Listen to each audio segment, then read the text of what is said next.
Hi, everyone. Thank you for attending and welcome to our first National Hispanic Heritage Month panel that we're doing in partnership with ELLE Magazine. I want to thank everyone for attending and note that this is the first part of a three-part series that we've been doing in honor of National Hispanic Heritage Month and also celebrating the Latin issue that Nina just put out, which we're so excited to be part of. And we have some of our amazing designers who are featured in that issue and online. So we want to thank everyone who's attended today. Also, just a couple of housekeeping items. If you have questions, and we'll have some time for questions and answers, please submit them through the Q&A section in the bottom of your screen.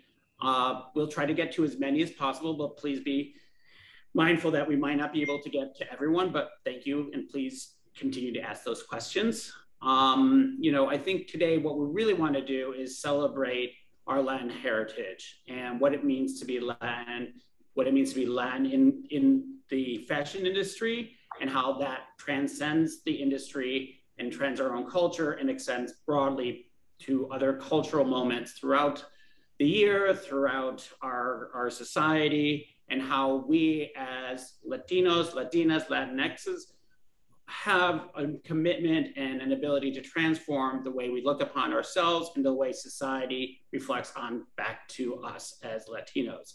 So I want to get started by just having our panelists introduce themselves. And I know a lot of you might know some of us and some might not. So I think it's going to be important just to hear from who they are and where they came from and why, how they are a proud Latino, Latinx person. So I'm going to kick it off with our esteemed editor-in-chief, Nina Garcia. Thank you, Mark. First of all, I want to say thank you so much to the CFDA for co-hosting this program with ELLE. Being one of the first Latinas to ever have a role as editor-in-chief of a major magazine, I have carried this seed of a dream in my heart for a couple of months, preparing this Latinx issue. And so it is kind of my dream come true and the beginning of really what I hope will be a continued relationship and support for our community. So and thank you for all of the very talented professionals that are here with me today, sharing their story. I'm going to be brief. I came here to America when I was 15 years old to go to school. I left Colombia because the country was in the midst of a, incredible drug war and violence that was happening. And it wasn't really a great time to be there. But I did come feeling very proud of my heritage. I stayed here. It was my dream to live and work in the United States. And I feel very much half-half, right? I'm very Colombian, but I'm also American. I started my profession like everybody else on this call, probably from the bottom, but never losing sight that I was different. And to be honest with you, when I was starting in the fashion industry, which was my dream, I really thought that the fact that I was different and the fact that I brought a different cultural perspective gave me a bit of a superpower, because I had just a different point of view. I had a different perspective on fashion. And I always carried that I knew I was different. And in that, I found a lot of strength. I think as I moved up, that strength kind of whittled down. But originally, it really, and when I'm asked about my heritage and my background, I always try to tell the young generations, whether they're Latinos or Asians or African Americans, you are really unique to what you bring in, and your heritage is so much part of that. So really lean into that as opposed to not. Thank you, Nina. I'll pass it over to Charlotte BLECHMAN. Charlotte. Thank you so much, Mark, and thank you for having me and being a part of this, Nina. I think just thank you for giving all of us this opportunity and to really bring something that, you know, to the forefront. And you're starting a well, there's a conversation that's been had, but you're really starting a conversation here, which I think, you know, is so important. I am also Colombian. I was born in Bogota and we moved here when I was 2. So I am, you know, I'm very assimilated and, you know, very American. However, like Nina, I feel like I'm half, right? Because you grow up, I think the Latino roots are so sort of strong, deep rooted in, you know, family and culture and whatnot, that I think is something that I carry forward with my children, and in terms of work and bringing to the workplace. And, you know, Nina, when we first met, I was an assistant and you were an assistant. Right. Or you were an editor. You were working for Marin Hopper. I think I was an assistant, Charlotte. And I was working for Lisa Sheik. And I remember you came to the showroom at like 10 o'clock to pull something when we both realized that we were Colombian. And it was like this instant connection. And that has lasted throughout. So I am just really proud to be here and excited. So thank you so much for giving me this opportunity. Thanks, Charlotte. I'm going to kick it over to Rio. Hi, everyone. My name is Rio Uribe. I am a Latino American. I consider myself a Chicano. That's the way I prefer to identify myself, which is a term that refers to people who are first generation Mexican American. My parents are from Mexico. And so when I was born in America, they had the biggest dreams for me. And, you know, being a first generation person, I think there's a lot of pressure to deliver on the dreams that our parents wanted to achieve, and maybe they never had the chance to. And so I've always been an overachiever and pushed to do as much as I can. My family never wanted me to be working in fashion. I think they would prefer that I was a doctor or a lawyer. But I just, since I was a kid, I've always been obsessed with aesthetics and style and the way people portray themselves. And so I used my overachievement to find a path in fashion. I grew up in Los Angeles, and I moved to New York in 2016 with big dreams of being a fashion designer. And much like Nina said, and Charlotte was just saying, I started from the bottom, working in a stock room, folding t-shirts, multiple jobs. And I just had this big dream of becoming a designer, but not only a designer for myself, but a designer who embraced people of all cultures and all sizes and all gender identities and all races. And I think being Latinx or being Chicano has really informed those decisions to be inclusive and to be a little more colorful and in fashion and in my casting and in my work. And so I'm just a boy from LA, a Mexican American boy who's now getting to chat with all these amazing people. So I'm honored to be here with you guys. Thank you. And Jonathan. Hi, everyone. I'm Jonathan Cohen, a co-founder and creative director of Jonathan Cohen. And similar to Rio, my family is from Mexico City, so I'm Mexican American. I was born and grew up in San Diego. My parents moved to San Diego maybe like 2 years before I was born. So I very much straddled both sides of the border, since San Diego is really on the border of Mexico. And my dad lived in Mexico City until I was 13. So I was constantly going back and forth between the two countries. So for me, that idea of this border and the separation never existed to me because I would go back and forth so much. So for me, the two were very blended from an early age. And on top of that, you know, I am a gay man and also Jewish, which was also very kind of crazy for people to comprehend that growing up. I think that's what's really great about these conversations, because you start to see, you know, what a Latino is, and we're so many different things, and we have so many different backgrounds and colors and religions. And I think that's really important for people to see, and why I think representation is of the utmost importance, so other people can see themselves in us and kind of see our journey. And I moved to New York when I was 18, you know, which was a very big deal for my family, because in their like Jewish Mexican community in Mexico, not a lot of people left for college. It was a very rare thing. You kind of just like stay in the home until you get married. But so I was one of the first to really go really far to college, and it's been a great experience. Worked my way up, knew nobody when I came here, and just worked and interned for different designers, and then launched the company with my business partner, Sarah Leff. Right. Thanks, Jonathan. And I'm the moderator. I'm Mark Beckham. I work at the CFDA, and I'm the proud son of a Mexican woman. My mom is from Mexico City as well. My dad was corn-fed Ohio boy. Grew up in the U.S., but as the youngest of 11, my mom had a huge family that we went down to, and always had been down there and identify as a Mexican American.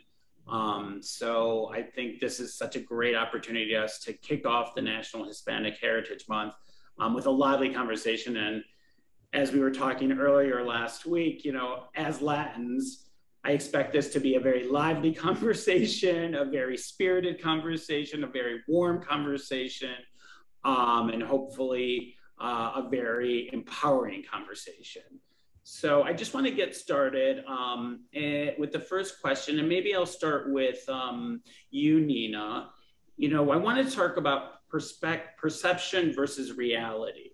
You know, and there's such a great perception of what Latin is. You know, good and bad, as we know, there's been some politics involved where we've been demonized and weaponized, but what is the reality, and how do you see the biggest misconception that we as a community need to overcome, address, and overcome? My God, that is such a loaded question. But I think the reality is that the reality is in the numbers. Let's start from there. We have the numbers. In 2010, which was the last census before this census, I think we were at 50.5 million Latinos in this country. The last census, which just happened, bumped those numbers 23%. That means that we're up there with 18% of the population is Latinos in this country. The spending is 1.5 trillion in spending power from the Latino community. So that is the reality. Perception is different. We're almost, I do want to say this, and not in an angry way, in a frustrated way, we are still very invisible. And as a community being so, I mean, the numbers say it, we are so many, but we are so disjointed. And part of it is culturally, we have assimilated quite well. There are first generation, second generation, third generation Latinos. Some Latinos in this country do not speak Spanish, but that is okay. But I think the time is really now to join forces as a community, as our community sometimes has been struggling. Yes, politically, I think we have been demonized. And I think when you really think about the characteristics that come with our culture, they are actually very positive characteristics. We are very big into our family. We are very big into traditions. We are hardworking. We are hospitable. We are a community that is colorful, joyous. But that's not the perception that really generalizes Latinos. It is the opposite. And part of the reason that I felt so passionate about doing the September issue and highlighting some of the incredible Latin talent that we have in this country is to start changing that perception and start really looking at all the wonderful things that we do bring to the table, because I think the perception is very different than the reality. But just the problem though, Nina, is that and this is something I always say, perception is reality, right? Like that is just whatever the perception is, that's what people think. So it's even that much harder and that much more important to change the perception. And I also think in today's world with social media, you know, it's given everyone a megaphone. It's like, who's louder, who, you know, and even fashion, like, you know, you get the most likes or, you know, the most interaction with sort of the most outlandish posts, the outfits, whatnot. So how do we get that attention in a way that's true to ourselves, right? And to everyone's brand or whatever their mark is. So Rio, I'd love to get your perspective as a Chicano growing up in LA. You know, what were your ideas of perception, and what was your reality, and how did you kind of address those false perceptions? Growing up as a Chicano in LA, I pretty much fit all the tropes. I thought I should join a gang and be a really cool, tough guy. And it just wasn't for me. And I'm glad that I didn't take that route, because a lot of my family members did. And unfortunately, some of them are in and out of prison, or, you know, just doing not good stuff. And so unfortunately, a lot of these stereotypes are true, but I think there's a new generation, especially with the people on this panel, with Nina making the Latinx cover of ELLE. And I think us even having this public conversation is going to change a lot of those perceptions, because in the struggle of moving to a new country, in the struggle of growing up as other, you have to find comfort in family somewhere. And sometimes the streets is where you find it. But we're all fortunate enough to have made better decisions. And I agree with Charlotte, perception is reality, but we have to change the perception, and we are the ones doing that. So I think I had to struggle and kind of follow the stereotypical path that was set before me to realize that that is actually not who I am and what all Latino are. We are so different. We come in so many colors. And so, yeah, I think we're all changing it with this conversation. And I mean, I hate to be the optimist, but perception is not permanent. And this is where we need to, this is why it's so important to have these conversations, because we are changing the perception. It is happening and it will happen, but through hard work. Yeah. And I also think just having exposure to people changes your perception. You know, for me growing up, you know, I remember always, first of all, people hearing that I was Jewish and, you know, white was always shocking to them. So that already kind of would bend their minds of like what a Mexican looked like. Because they'd be like, well, you can't be Mexican, you're Jewish and you're white. I'm like, well, what does a Mexican look like? And when you kind of flip that on them, they'd all freak out and then realize like how they sound, you know. But also for me, I remember we would tell family friends like, oh, come to Mexico City, it's such a beautiful place. And they had this like perception of it, that it was dangerous, that they were going to get mugged, and like, you know, and once they would finally go there, then they would see what an incredible place it is, the culture. So I think that kind of exposure of just, and not just from a magazine, but just from like being with different people and having friends and, you know, kind of showing up in the world almost like can really change people's minds. Yeah. So, sorry, just one thing to add. It's like, I think that when some of our families first came to the United States, it's almost like you are taught to assimilate, like get rid of the accent, right? Get rid of, fit in. You just need to fit in, kind of go under the radar. I mean, my mom is a very heavy Spanish accent, moved here, not speaking a word of English, 2 kids. She got things thrown at her. She got kicked out of places, like, you know, and she's dark skin, dark hair. And so we've sort of been taught to assimilate, but now all of a sudden we're at this amazing point in our culture and in history where, okay, we're reclaiming sort of, it's about being proud of who you are and how you're brought up and really bringing that to the forefront. So it's really, we're at an amazing time to change this. Yeah. And I also think, like, you just reminded me, like growing up, I remember going on the playground and the language at home that was spoken was Spanish. So I'd go to the playground, you know, start speaking Spanish and get made fun of. So then that would make me not want to speak Spanish, So it always, I do think a lot of why we're like what Nina was saying, that maybe we're a little quieter, is really out of survival. You're really just trying to like get by, and kind of not go under the radar, but just get to where you need to be without, with protecting yourself. Causing too much of a stir.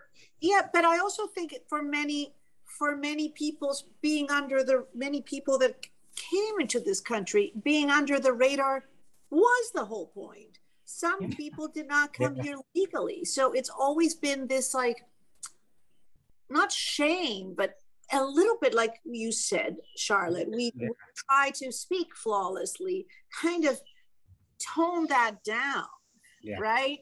Where now we're having the issue that the Mexican or the Americans, third generation Americans that are here, feel almost like have this imposter syndrome because they don't think they're Latin enough, because maybe they didn't learn Spanish because they had to learn English and assimilate very quickly in order to survive. So that's part of the problem that keeps us so disjointed. Anyway. Yeah. I think these are all valid points. I agree. And language and being able to speak English and assimilation is such a key point that really touches upon the Latin experience, I believe. I also think that, when we're talking about perceptions and realities, one of the big things that we want to talk about is how do we change those perceptions? And I think visibility is there, but also mentorship is there, and having that giving back and helping others. And I wanted to ask maybe Jonathan, if you wanted to share, did you have any Latin mentors or mentors in any culture, or that really helped you embrace your Latinness? But obviously, I would think someone from Latin descent would probably be the most relevant here. Yeah, I mean, for me, I've been very blessed to have a nice community of, Latin designers. And there's one editor in particularly, Carla Martinez, who is at Vogue Mexico, and at that time she was, I think at W when I met her, but she really took me under her wing. We talk all the time, and she really opened a lot of doors for me. I'm on this panel impartial because of her, and we have these conversations all the time, and she really, she protected me in the industry and really introduced me to people, and used her name to elevate mine, and would host dinners for me, and really nurtured me. So I'm very blessed to have her not only as a mentor but as a friend. She's been incredible to me. That's that I celebrate that. And this is how life comes full circle. Carla used to work for me. And I am not her mentor probably, but for, when Carla was starting up, I hired Carla to work for me back in the day. And she is now mentoring you. So it's just a wonderful chain of positivity, right? That you have to see yourself in those positions that you aspire to know that you can do it as well. Because if you don't see yourself it's all about representation. So if you don't see yourself represented, you don't think you can make it. 100%. Rio, do you have any mentors that that stood out to you? Fortunately, I don't have any Latinx mentors. I think I love Jonathan's story. I wish I had a Carla in my life, and I love Carla. She's great.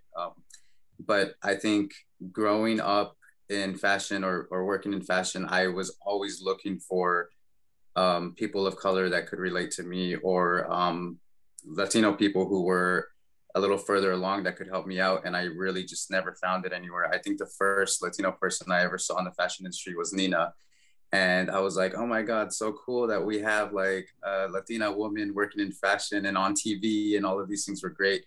But we never met each other until now. So it was really just, I never had that experience with a Latino person. But I do think that it's our job to mentor the next generation and to give them what we didn't find in our industry. No, and I think by just being on these panels and having this visibility and being open, it's part of our responsibility. Yeah, totally. I couldn't agree more.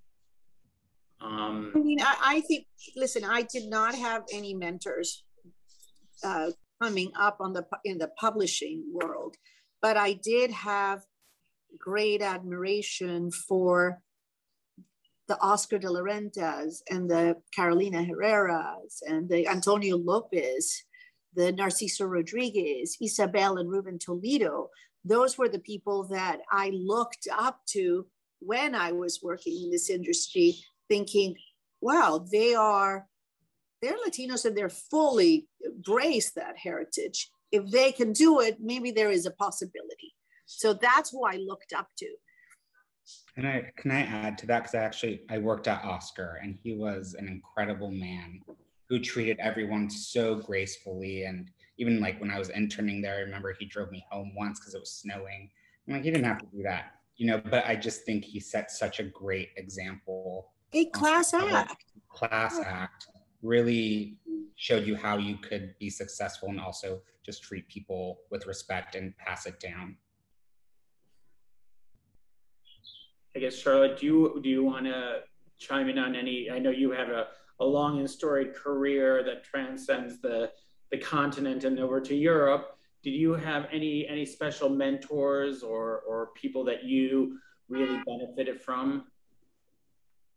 I don't really have any mentor sort of in terms of raising up to where I am now. Nina has always been a mentor to me, to be honest, you know, and a friend. And no, but I consider you a very good friend too. So no, we have really gone up the ranks together in this industry.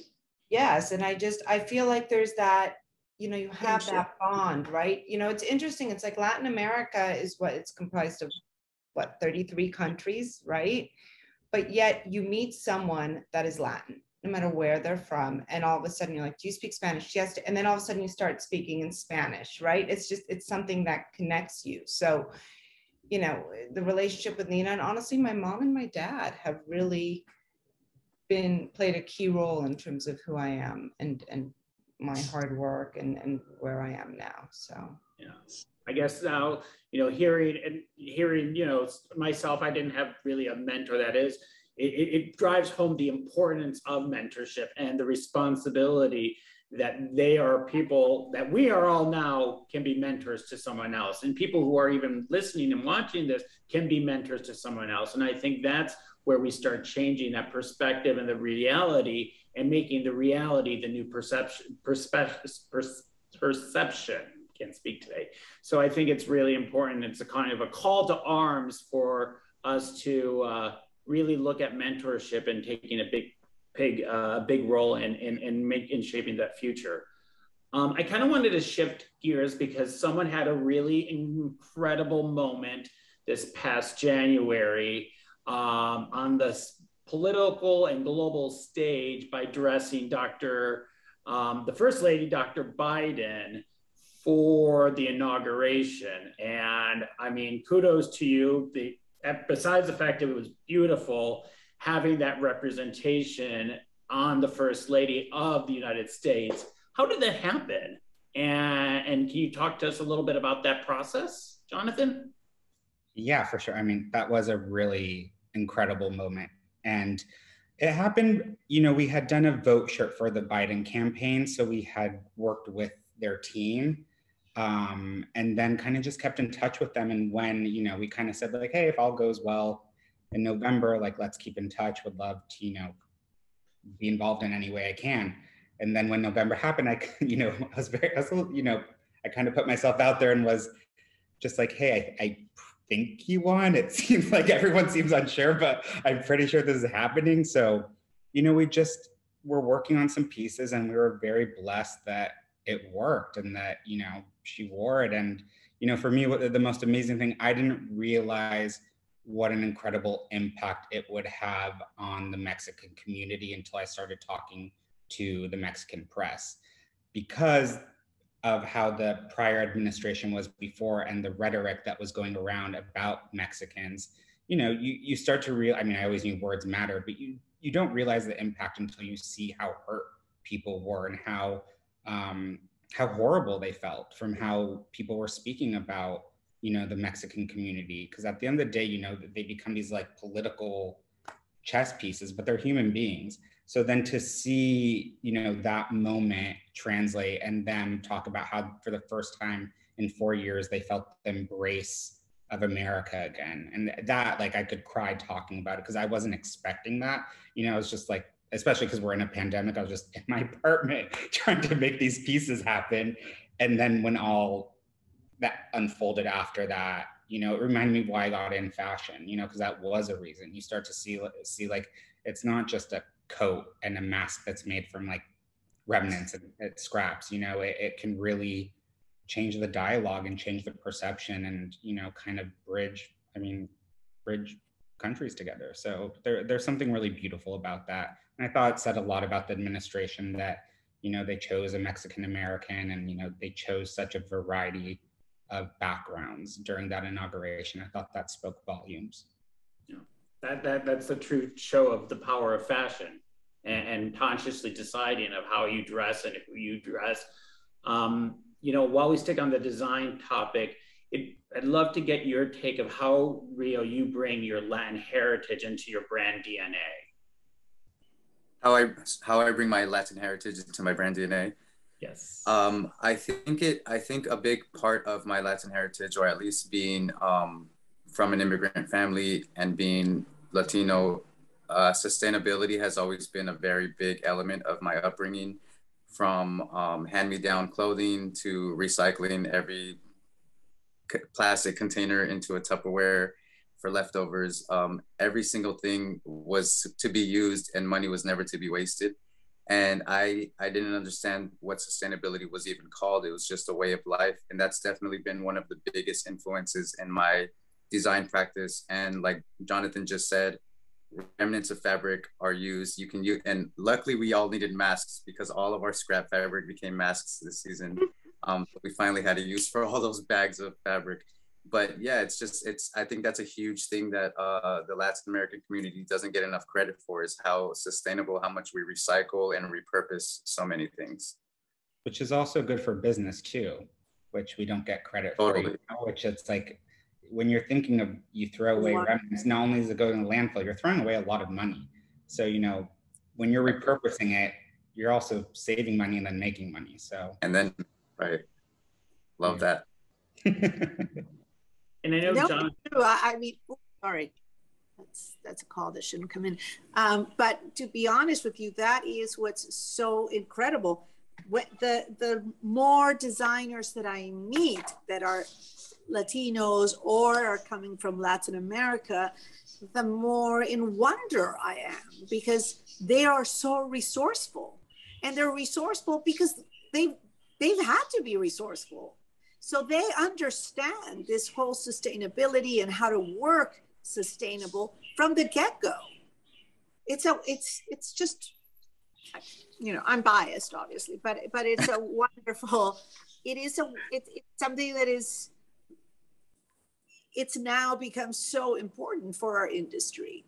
And wouldn't you guys also say that we also have an appreciation for workers of every level, which I think is a very important thing, you know, which is part of sustainability, the people who make products, you know, and I think that's something I see in the Latino community, a really appreciation for the people making the products.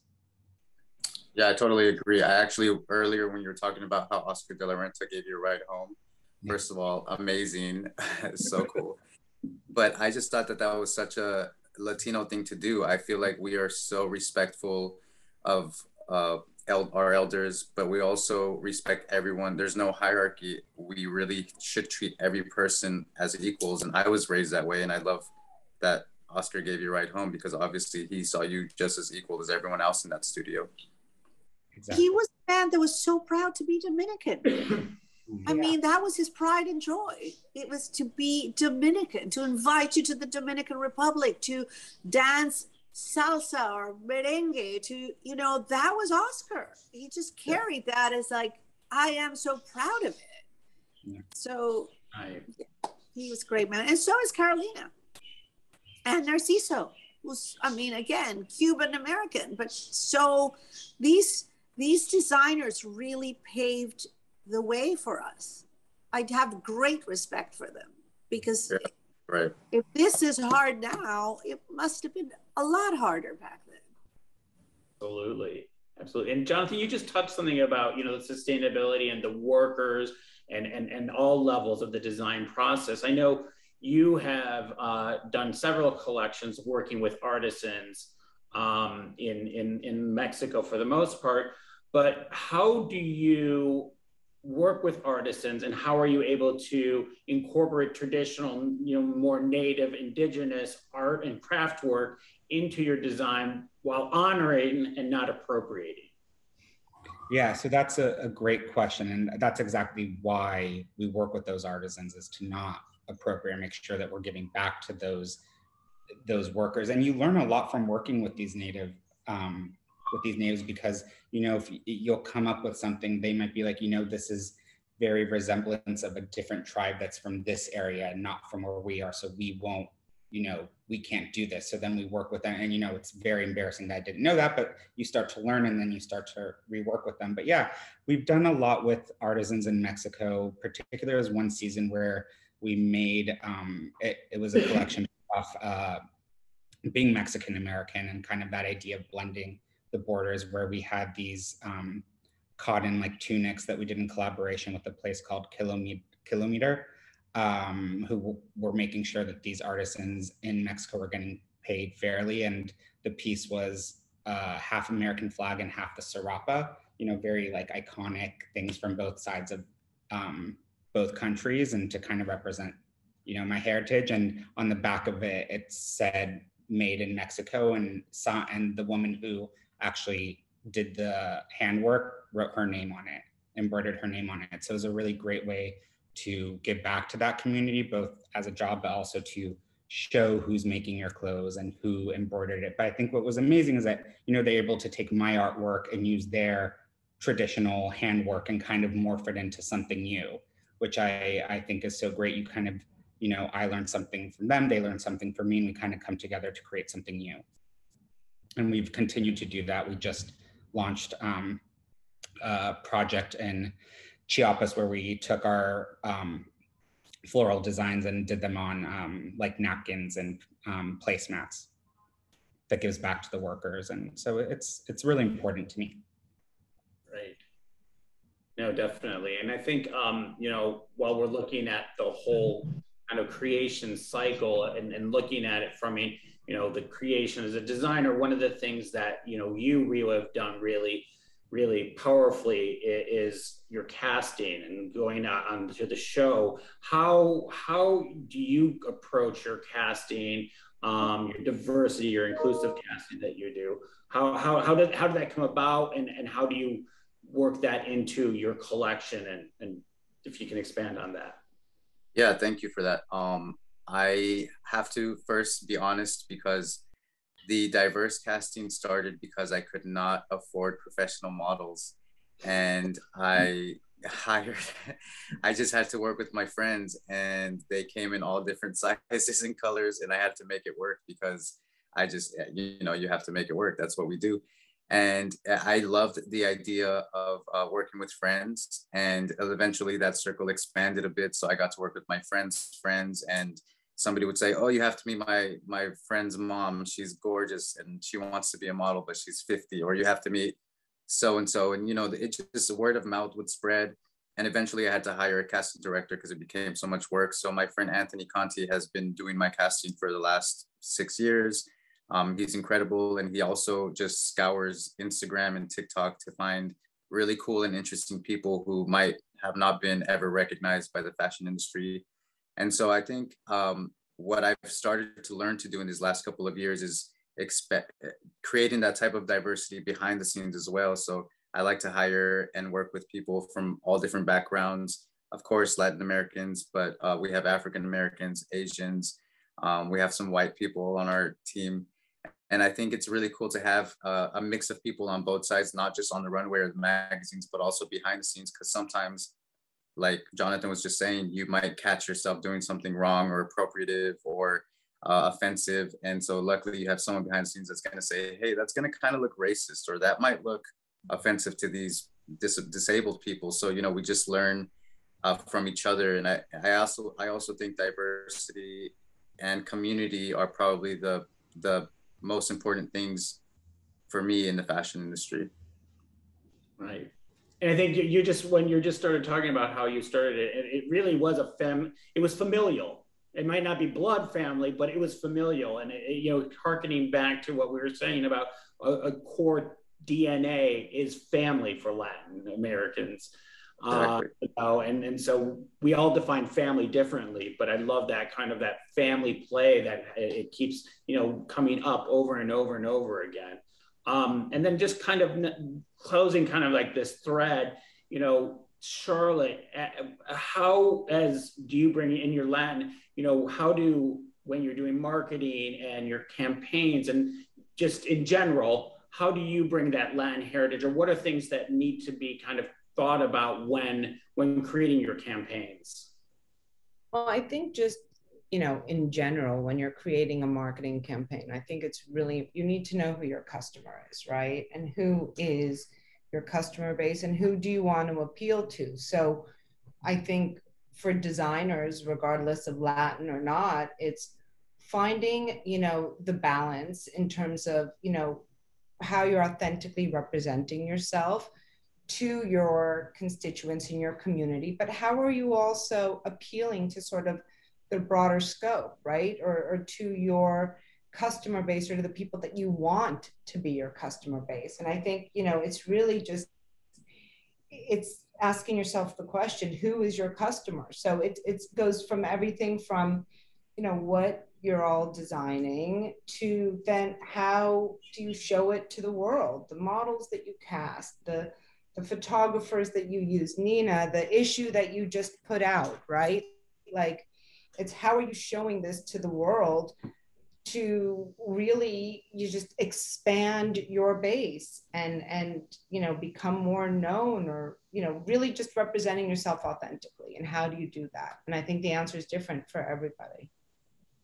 You know, the other thing that I find for those designers that are tuning in, that are Latino or not, or from wherever, what I think is so wonderful that is happening in our country is that we're all now acknowledging we are this melting pot, this diverse melting pot of nationalities and backgrounds. And that will make for such interesting designs, such incredible designs, right? Because it's very hard to compete with that. So that creativity and that diversity creativity is what I think is in the strength of the designers coming out of New York. Well, you have to be authentic to yourself, right? Regardless of what you do, it's about being true to yourself. You know, I think looking back at Latin culture, art, film, you know, it has always been a force of change. You look at, you know, Gabriel Garcia Marquez, Isabel Allende, La Literatura Fantástica, you know, Diego Rivera, Frida Kahlo. They have a strong socio-political bent to their artwork. And given the past 20 months, say, you know, and everything that's happening and this awakening and reckoning within the United States, how do you see fashion taking that Latin heritage of bringing society along and being a commentary on the social political? How do we see this moment today as Latin fashion industry designers, editors, executives? How do we see that playing out? And where do you see it going? And what would you like to see for that? Jonathan, do you want to start? Gosh, I'm trying to think. So I think the reason why these conversations are so important and showing, I always say like representation is so important, that the younger generation that maybe, you know, when I was growing up, and I think we had this conversation earlier offline, that, you know, being a gay Jewish Mexican, like I didn't see that in the media, and, you know, I didn't know what it looked like, so I didn't know that I could be successful and be the way that I am. So I think the more people that are at the table, and, you know, that there is that representation, you know, a young kid who might feel like I did, which is very, you know, to themselves and kind of ostracized, it inspires them, because they see there is a better future for them, like they can attain that. So it's why it's so important that we do speak up, and we support one another and mentor one another and help bring each other up, so that we make, you know, next generation's time a little easier and really give them that space. You can't just be like, you get to where you are and then you just like, they have to go through it too. It's like, no, you really need to reach out your hand and help the next generation, so that we create more space for them. I'm very optimistic that the change will happen if we continue to, again, work together. I see it in music. I see how the landscape in music has changed. And we have all these incredible Latinos and reggaeton, J Balvin, Maluma, Shakira. I mean, it's really, on the music side, it's exploding. On the fashion side, I think we are in such a great trajectory where Carolina and Oscar are, yes, moving on, but it's almost like passing the baton to you guys, to all of these other Latino designers. I think in the movies, I think it's also changing. In Hollywood, it's changing. We have In the Heights, West Side Story. That was like the Super Bowl the last Super Bowl. That was all Latinos. And the reason that's happening is, again, the reality is we have the numbers. We just have to be together to continue the narrative and to continue to tell our stories and to be represented. I mean, Sofia Vergara is one of the highest paid TV actresses. That is something. And it's not for being American, it's for representing a Latina in the United States. So we just have to really celebrate these individuals and continue to be together and to continue to communicate the narrative and share the stories. Because we've got to get out of the being embarrassed to be Latino or being embarrassed of where we are coming from, to being proud and celebrating that moment. And also, just to add to what Nina said about the musicians, I know we had spoken about this, but what's incredible, when I was younger, a lot of these Latino singers were kind of not forced, but encouraged to sing in English. And now, you know, the top hits are in Spanish, and, you know, people have really embraced that. And I think that shows great hope of where we can go. Yeah, we talked about that, Jonathan. I think you mentioned how, Rosalia she's not singing in English. She's singing in Spanish. And that's a wonderful moment. And creating hit after hit. And it's working. And it's working, right. And it's resonating beyond just the Latino community. It's being embraced by the wider American community, and it's almost becoming American. Exactly. Right. It is, Right.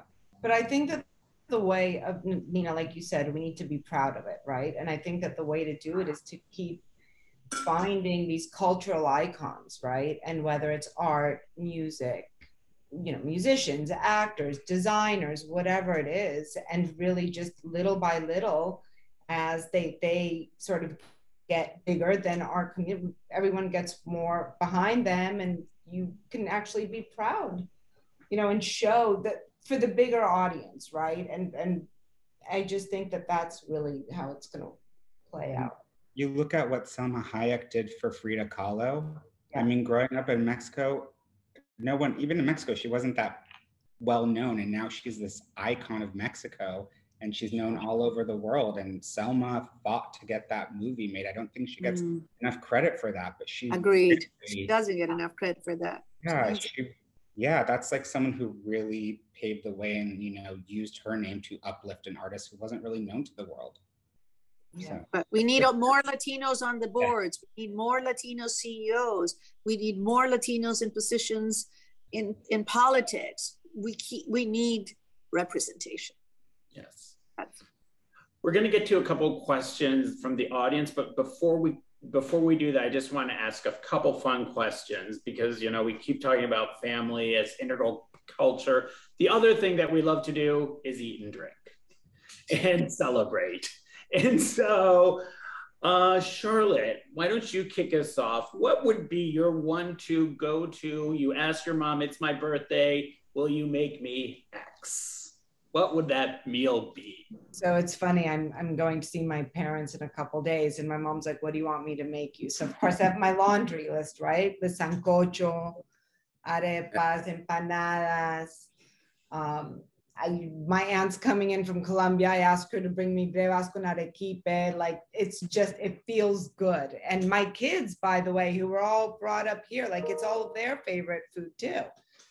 So that would be my go-to. I'm hungry now.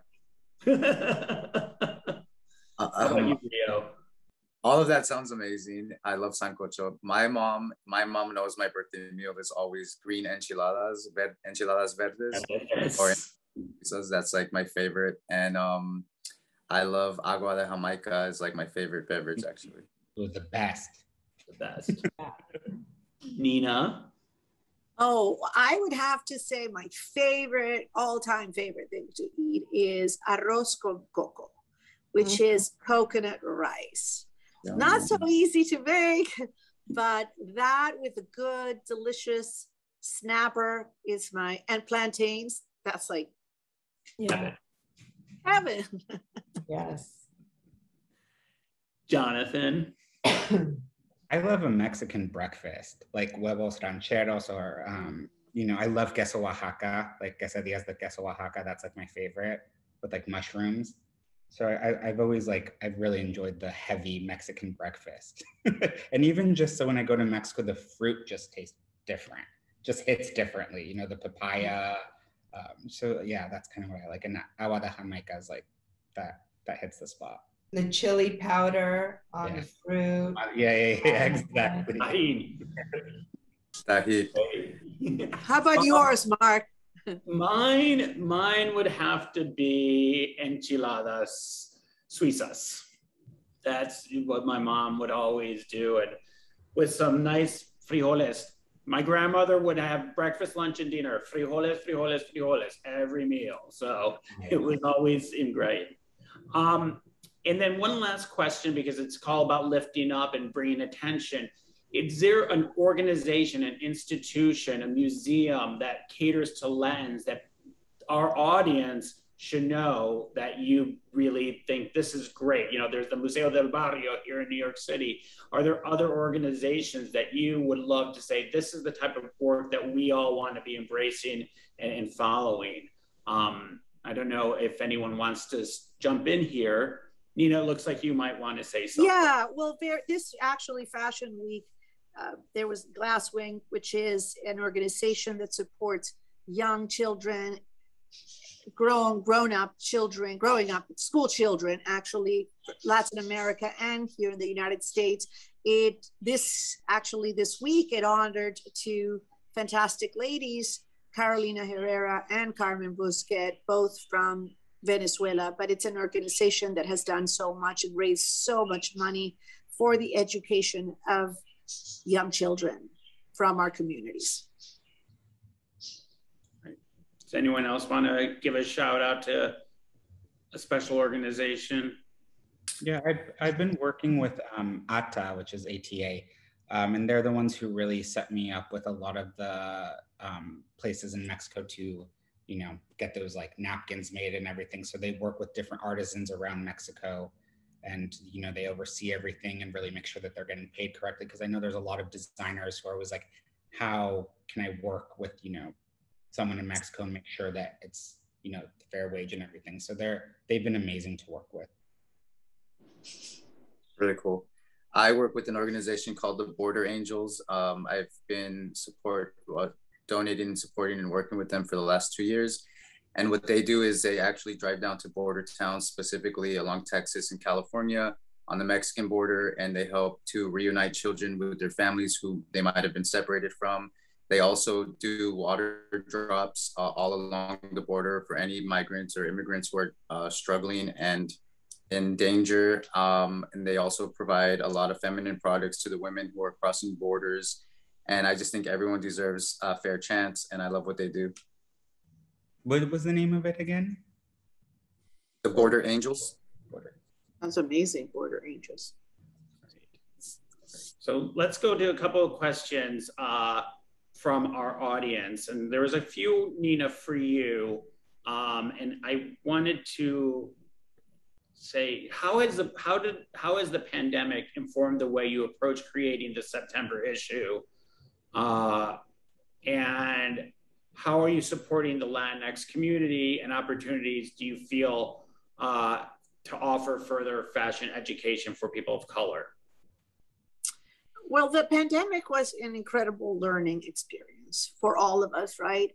In terms of publishing, I think that we realized that we could streamline the way we work and still be able to be creative and put out issues that we are proud of. I think there was a lot of soul searching and really realizing what we are good at and what could be improved, and streamlining the system and being more productive without all the extra paces that we used to take for granted that really we didn't need. And it's making for a better system, a more productive system, and really a more sustainable system. So we don't need racks and racks of clothes to show up in a showroom when we can edit that down. And that's that's one that comes to mind. In terms of the other question, I think, I've always prided myself in you have, again, going back to, you have to have diversity. You have to see yourself in that aspirational position to think that you're going to make it. So I've always prided myself in working with a staff that is very diverse. I grew up actually working at ELLE, and part of what was and continues to be so incredible about ELLE is that it always has been diverse, inclusive, democratic. That's always been celebrated in this magazine. It's always been about inclusivity, not exclusivity. So the narrative of the brand and the DNA of the brand really has been so wonderful, and it shows in the editors that we have. And I will continue to fight for that diversity and inclusivity for ELLE. I mean, I can tell you, walking on that set for the photo shoot was such a wonderful experience because everyone was from a different background. You really felt that, and it was really, I remember commenting just like how great that felt. Yeah, I mean, listen, even before Black Lives Matter, we were already shooting with photographers of color. We were already telling those stories. It's just part of the brand DNA. And that's why I am so proud to be the editor of ELLE Magazine, because for a very long time, it's just part of the brand DNA. It's not something that we just change the narrative and all of a sudden we've always been that. So I am very honored to be at the helm of that brand. Well, thank you. And in typical Latin fashion, we're run over, and unfortunately, we're not able to get to all the other questions. However, reminder, this is the first of another. We'll have 2 more sessions next week at the same time. So tune into CFDA social channels for the invitations to that. And I want to thank all of our lovely panelists, Nina, Charlotte, Jonathan, Rio. Thank you, audience, for attending. And remember, we have to pay it forward. So see how you can make room in your life for mentorship and bring our community to the forefront that we all know it can be. So let's change some perspectives and make our own reality. So thank you so much and have a great day. Thank you. Thank you. Gracias. Gracias.